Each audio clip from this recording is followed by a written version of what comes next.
संतप्त मानस शांत हों, जिनके गुणों के गान में वे वर्धमान महान जिन विचरे हमारे ध्यान में।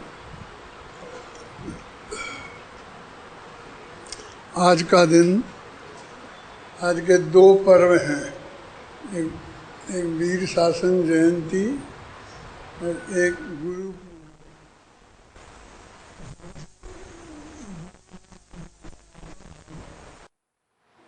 लेकिन दोनों की जो जन्म कथा है वो एक ही है।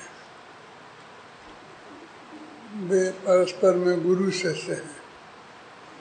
मैं आप लोगों से जानना चाहता हूँ कि महावीर भगवान के फर्स्ट नंबर के शिष्य कौन थे और गौतम गणधर के गुरु कौन थे। ये पक्की बात हो गई ना।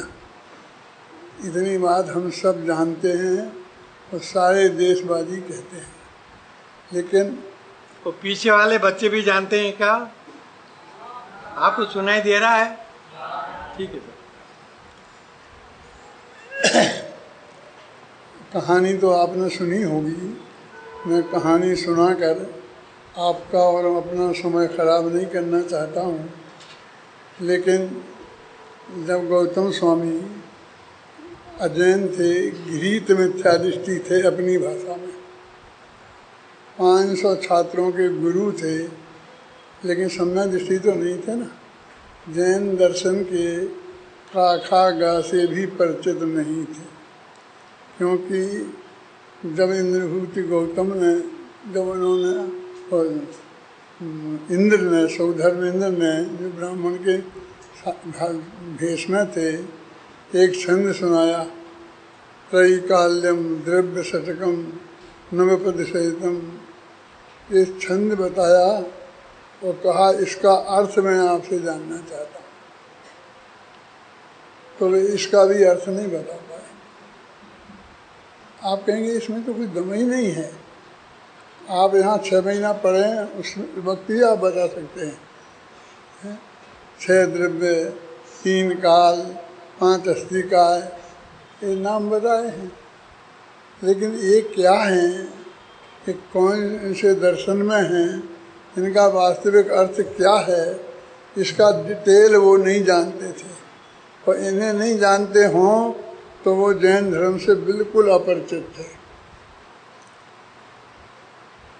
और महावीर भगवान की दिव्य ध्वनि 66 दिन से नहीं खिल रही थी, केवल ज्ञान हो गया था, ये भी आप लोगों को पता है। और वह गौतम स्वामी के आने पर, उनके गणधर बनने पर ही खिलेगी। मैं ये बताना चाहता हूँ कि गुरु का मतलब क्या होता है। वे महावीर स्वामी से पढ़े थे, गौतम स्वामी 5 साल का कोर्स किया था, 4 साल का किया था, कितना कोर्स किया था उन्होंने। एक दिन भी महावीर ने क्लास ली थी और गौतम स्वामी उनसे पढ़े थे? नहीं पढ़े थे। हमारी कहानी कहती है, वे आए समूह शरण में तो मानस्तम को देख के ही उनका मान गल गया। मान गल गया माने मिथ्यात्व गल गया, माने वे वहाँ आते ही देख करके और उनको सम्यक दर्शन की उत्पत्ति हो गई, सम्यक ज्ञान की उत्पत्ति हो गई, उनने दीक्षा धारण कर ली, उन्हें मनपर्य ज्ञान हो गया। ये सारी कहानी हमारे शास्त्रों में लिखी है। अभी तो महावीर स्वामी के पास पहुँचे ही नहीं थे, अभी तो उनके दर्शन किए ही नहीं थे। जो समोसा में बहुत बड़ी धर्म सभा होती है, योजनों लंबी चौड़ी, तो अभी तो ये मानस्तंभ में सबसे पहले दरवाजे पर होता है और वे अंदर विराजमान होते हैं। अभी वहाँ समझ लो मीलों चलना था। उनके दर्शन भी नहीं किए थे और उन्हें सम्यक दर्शन हो गया, उन्हें सम्यक ज्ञान हो गया, उन्हें मनपर्य ज्ञान हो गया। ये सारी चीज़ें, नग्न दिगंबर संत हो गए, भावलिंगी मुनिराज हो गए, जो चीज़ें गणधर देव को बनने के लिए गणधर देव में होती हैं, वो सारी योग्यताएं उन्हें यहीं प्राप्त हो गई थी। तो महावीर कैसे गुरु हो गए उनके? हम उनने देखा ही नहीं है अभी, उनने पढ़ा ही नहीं है उनने अभी। उन्हें गुरु तो उसे कहते हैं जो उन्हें पढ़ाए, देखे, समझाए, करे, और अपने आप ही समझ में आ गए थे क्या बताता है। ये बताता है कि आत्मा ही आत्मा का गुरु है। यदि हमारी पात्रता हो, यदि हमारा पुरुषार्थ जगे, यदि हमारी काललब्धि आ जाए, यदि हमारे 5 संवाद बटें, तो हम स्वयं ही समझ लिए साधारण मिथ्या दृष्टि से गणधर देव की योग्यता वाले बन सकते हैं। एक कहानी सबसे पहली बात तो ये बताती है। बहुत से लोगों को ऐसा मान हो जाता है कि हम तो बहुत बड़े विद्वान हैं, हमने तो सारे जीवन में बहुत गहरा अध्ययन किया है, मेरी चोटी का कोई नहीं है, हमें अभी क्या सुनना। लेकिन गौतम स्वामी ऐसे श्रोता थे, जब भगवान महावीर की दिव्य ध्वनि खिली, वो उनके उपस्थित होने से खिली थी। वो सबसे बड़े निमित्त वे थे। लेकिन जिस दिन दिव्य ध्वनि खिलना शुरू हुई, उस दिन से दिवाली के दिन 40 वर्ष बाद, जब तक वो दिव्य ध्वनि खिली थी, तो तब तक एक दिन भी वे गैर हाजिर नहीं रहे। आपको मालूम है, दिन में 3 बार खिलती थी, सुबह, दोपहर और शाम को। और एक बार में 6 घड़ी। एक घड़ी कितने की होती है? 24 मिनट की। जानते हैं आप? 24 मिनट की एक घड़ी। एक दफ़े में 6 घड़ी, तो 3 दफ़े में कितनी? 18 घड़ी। 18 घड़ी के कितने घंटे हुए? मेरा गणित जरा कमज़ोर है। 7 घंटा और 12 मिनट हुए।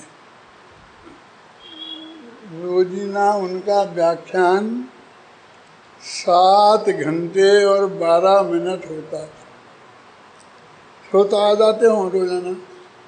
श्रोताओं को कोई काम नहीं था, कोई नौकरी पर नहीं जाना पड़ता था, दुकानदारी नहीं करनी पड़ती थी, आजीविका नहीं करना पड़ती थी। बहुत महान वक्ता थे, इसलिए आ जाते होंगे। भीड़ भी बहुत रहती होगी, इसकी कोई कमी नहीं है। लेकिन एक आध नाम आप ऐसा बता सकते हैं कि जिस व्यक्ति ने महावीर के पहले व्याख्यान से लेकर और अंतिम व्याख्यान जो धनतेरस के दिन हुआ था,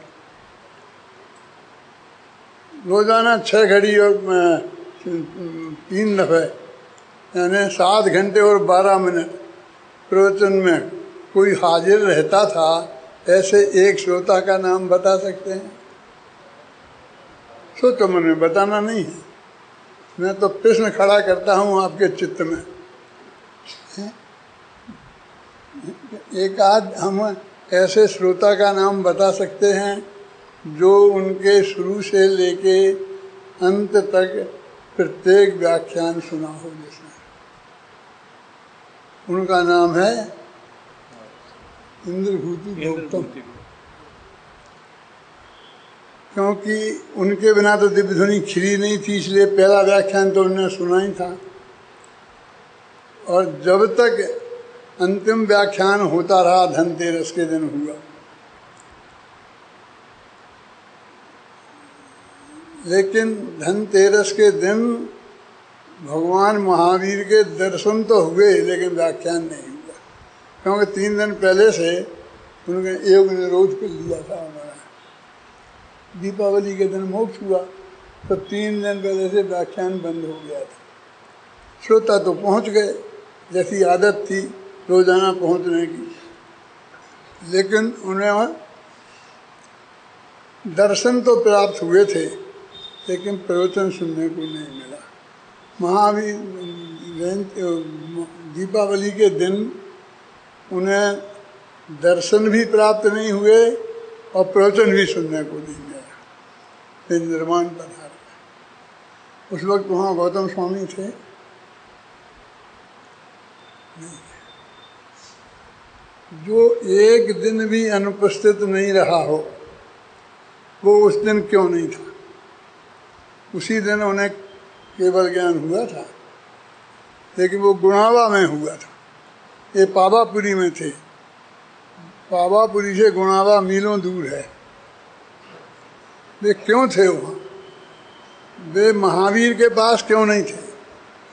जब महावीर को निर्वाण होने वाला था, घर में कोई आदमी अपना बुजुर्ग है और बीमार हो जाए तो रोजाना सेवा करने वाले जो लोग रहते हैं, तो हमारे बच्चे वगैरह विद्यार्थी वगैरह सेवा करेंगे ना, जो भी रहेंगे, तो वे 3 दिन पहले से गायब हो जाए। ऐसे विचार किया वो कहानी की का पर मैंने जो गंभीरता से विचार किया है वो आप लोगों के सामने प्रस्तुत कर रहा नहीं थे। क्यों? उनने तो प्रवचन सुनने के लिए रहते थे, कोई हाजिरी देने के लिए नहीं बैठना था उन्होंने, समझे ना? तो वो चले गए अपने बैठ अपना ध्यान करते थे, यहाँ भी ये करते थे। और सुबह महावीर का निर्वाण हुआ और शाम को उन्हें केवल ज्ञान हो गया।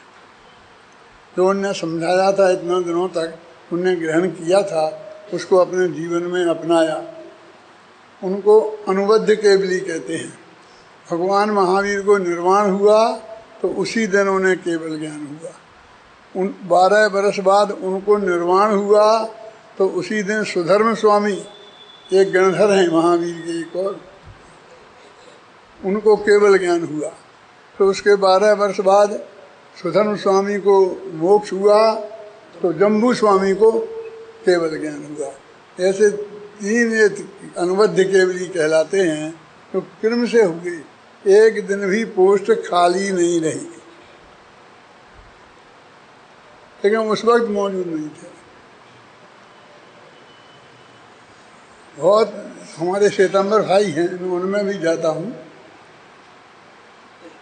उनसे पूछा कि वहाँ क्यों थे, वे गुड़ावा में क्यों थे उस वक्त, पावापुरी में क्यों नहीं थे?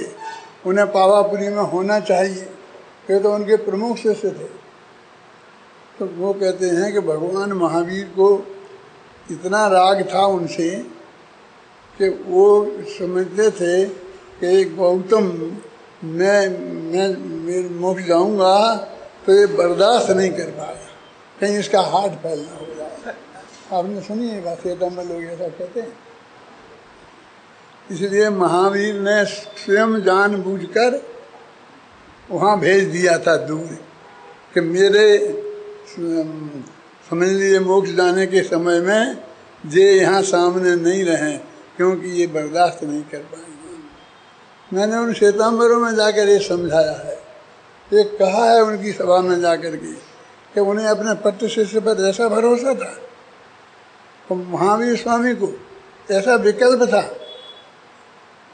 वे गंधर्व थे, वो साधुओं में श्रेष्ठ थे, वे आचार्यों में जो श्रेष्ठ होते हैं उन्हें गणधर बोलते हैं।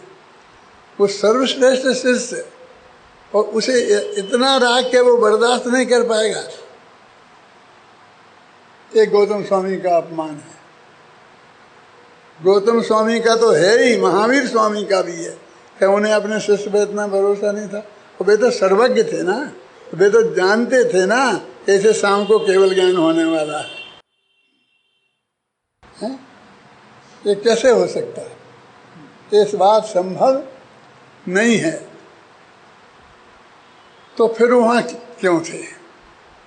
इस प्रश्न का जवाब तो बाकी रह गया ना। जो उनने जवाब दिया उसे तो अपन ने इनकार कर दिया।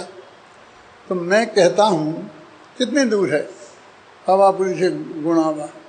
आप जानते हैं समोसन कितना लंबा चौड़ा होता है? भगवान आदिनाथ के समोसन का वर्णन आता है, टोडरमल जी ने लिखा है। तो 12 योजन लंबा 9 योजन चौड़ा, तो 1 योजन कितना बड़ा होता है? 4 कोस वाला लेंगे।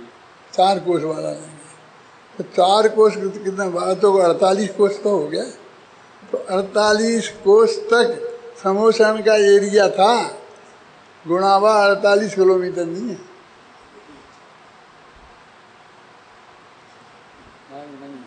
वे शंभु शरण में ही थे। क्या? साक्षात नहीं थे लेकिन हाँ, तो प्रयत्न तो हो नहीं रहा था, लेकिन सारे आए होंगे, भीड़ इकट्ठी होगी, सब तरह लोग फैले होंगे, समोसन की जैसी रचना होती है, समझिए ना। तो कोई ऐसी वो बड़ी बात नहीं है। मतलब इतने वीतरागी थे कि अपने उन गुरु से जो मोक्ष जाने वाले हैं उनसे भी राग नहीं था, तब तो केवल ज्ञान हुआ। उनसे भी राग होता तो केवल ज्ञान नहीं होता। और गुरु अपने यहाँ होते हैं देव, शास्त्र और गुरु। तो गुरु की परिभाषा ये नहीं है कि कोई हमें पढ़ाए लिखाए वो गुरु है। ये तो विद्या गुरु होते हैं, हम जैसे लोग। हमारे प्रिंसिपल साहब हैं, ये आपको पढ़ाते हैं, ये आपके गुरु हैं कि नहीं है? और महाराष्ट्र में तो हर अध्यापक को गुरु जी कहते हैं। रविंद्रनाथ टैगोर को गुरु जी कहते थे, गुरु गोलवलकर को गुरु जी कहते थे। एक वो जो देवशास्त्र वाले गुरु हैं, जो 6वें 7वें गुणस्थान से नीचे नहीं होते हैं, ऐसे गुरु वो ऐसा नहीं होता कि उन्हें किन को पढ़ाया और किन को नहीं पढ़ाया, और जिनको पढ़ाया उनके गुरु हैं।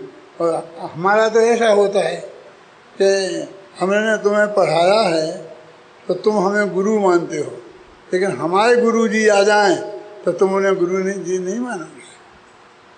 उन्होंने पढ़ा ही नहीं हमें कि तुम्हारे गुरु जी के गुरु जी हैं, कि गुरु जी के होंगे, हमारे तो नहीं हैं।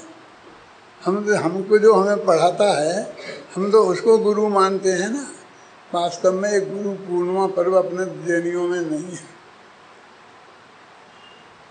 मैंने इंटरनेट पर भी देखा, वो जैन सिद्धांत कोश में भी देखा, अपने यहाँ कोई गुरु पूर्णिमा नाम का पर्व नहीं है। वैसे मैं कई गुरु पूर्णिमा में RSS वाले मनाते हैं और उनको व्याख्यान देने गया हूँ। और हमारे टोडरमल स्मारक उनके हॉल में भी कई बार उन लोगों ने गुरु पूर्णिमा का कार्यक्रम किया है। उनके यहाँ पर जो महाभारत लिखने वाले हैं ना, व्यास कवि, उनको गुरु मानकर उनकी वजह से गुरु पूर्णिमा पर्व मनाया जाता है। और ये भी उसी दिन नहीं है ना, वीरशासन जयंती तो श्रावण बदी एकम की है, और ये तो पूर्णिमा है इसका, वो तो एकम की है।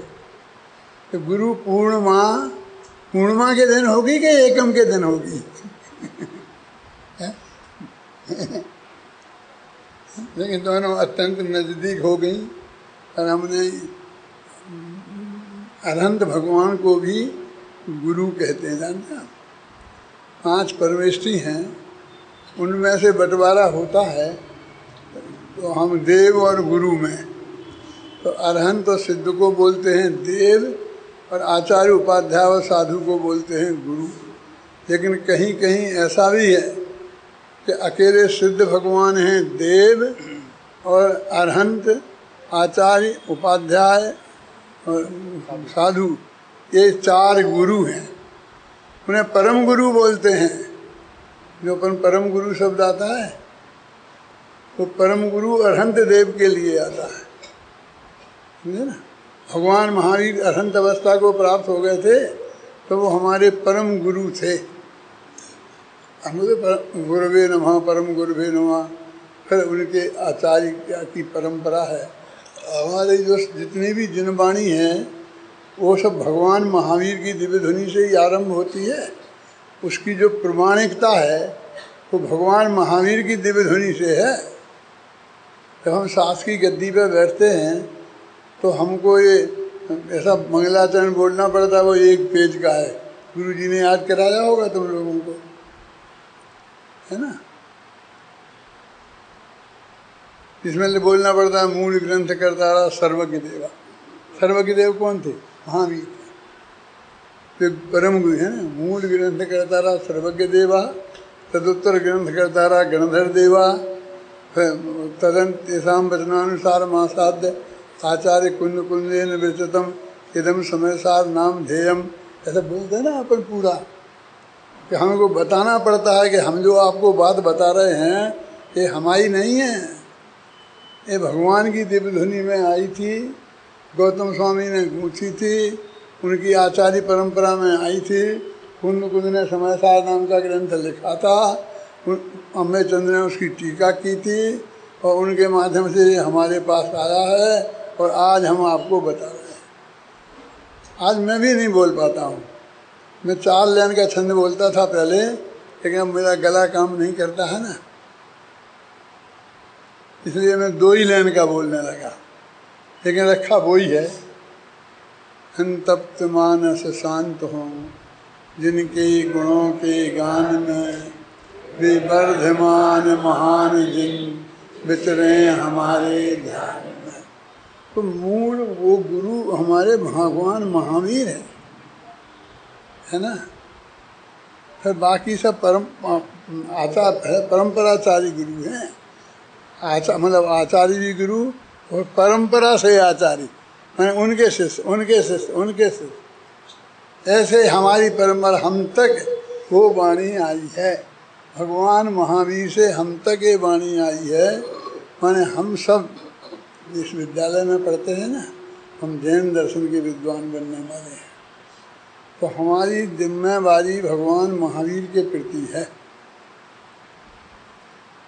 हम यदि कोई बात जो जैन धर्म के अनुकूल नहीं है और वो बोलें तो वो महावीर के नाम पर जाती है, ये मानी जाती है ना, ये जैन धर्म की बात है, ये महावीर के शिष्य हैं तो ये महावीर की बात है ना।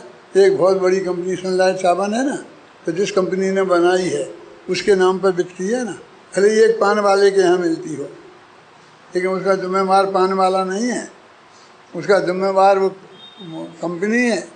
उसकी ड्यूटी है कि वो उसका मेंटेन करे, कि उसका जिस तरह की वो बनाई गई है वो चीज़ मेंटेन करना उसकी कंपनी है। तो ऐसी हम सब की एक ड्यूटी है कि हम भगवान महावीर की दिव्य वाणी को, वो जो गौतम स्वामी के माध्यम से और 11 गणधर हैं उनके माध्यम से और आचार्य परंपरा से जो हमारे तक आई है, तो निरंतर वो परंपरा होनी चाहिए। आज समझ लेना चाहिए कि वो गद्दी टोडरमल जी साहब ने मोक्ष मार्ग प्रकाशक में लिखा कि जब तुम प्रवचन करने बैठते हो तो समझोगे एक गद्दी गणधर देव की है। ऐसा लिखा टोडरमल जी ने 8वें अध्याय के शुरू में देखना कि एक गद्दी गणधर देव की है। गणधर देव ने सबसे पहले भगवान महावीर की बात को जगत के सामने रखा था और फिर उनके शिष्यों के माध्यम से होते होते ये हम तक आई है। इसलिए एक बात तो मैं ये कहना चाहता हूँ कि हम ये काम करें। तो आजकल क्या होता है ऐसे दीदी, लोग कहते बच्चों से आप क्या पढ़ते हो, क्या हम वो धर्म का पढ़ते हैं ना, शास्त्री करते हैं, वो तो ठीक है धर्म का पढ़ते, लेकिन आके पढ़ते क्या, माने इसे पढ़ना ही नहीं मानते हैं, जबकि यूनिवर्सिटी मानती है, ग्रेजुएट की डिग्री देती है, सब बात करती है कि नहीं करती है, हैं?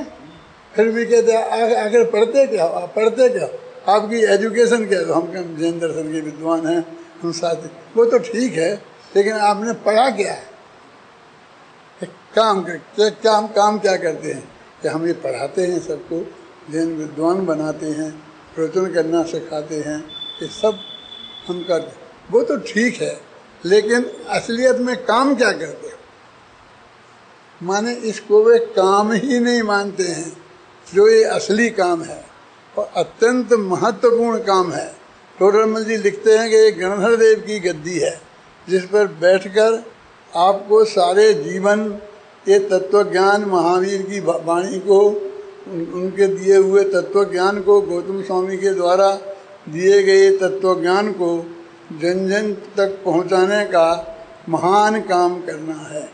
ये बड़े हमारे बहुत बड़े सौभाग्य का दिन है कि हमारे लिए ये काम मिला। यदि आपने बुद्धिपूर्वक अपने माँ बाप से लड़कर इधर आए हैं पढ़ने के लिए, लड़ने की बात कर रहे हैं आपके, हाँ भले ही माँ बाप चाहें चाहे नहीं चाहें तो भी हमें ये सीखना है। और माँ बाप चाहें तो इससे बढ़िया तो कोई बात ही नहीं है। ऐसे माँ बाप जिनको मिले उनका तो महापुण्य का उदय है ना। तो हमको ये महाभाग्य से ये चीज़ मिल गई है तो इसको हमें बहुत गौरव के साथ निभाना है। निभाना है माने ऐसा नहीं समझना कि हम कोई छोटे आदमी हैं, है ना, कि ये कलेक्टर साहब बन गए, फलाने साहब बन गए, तो क्या बन गए।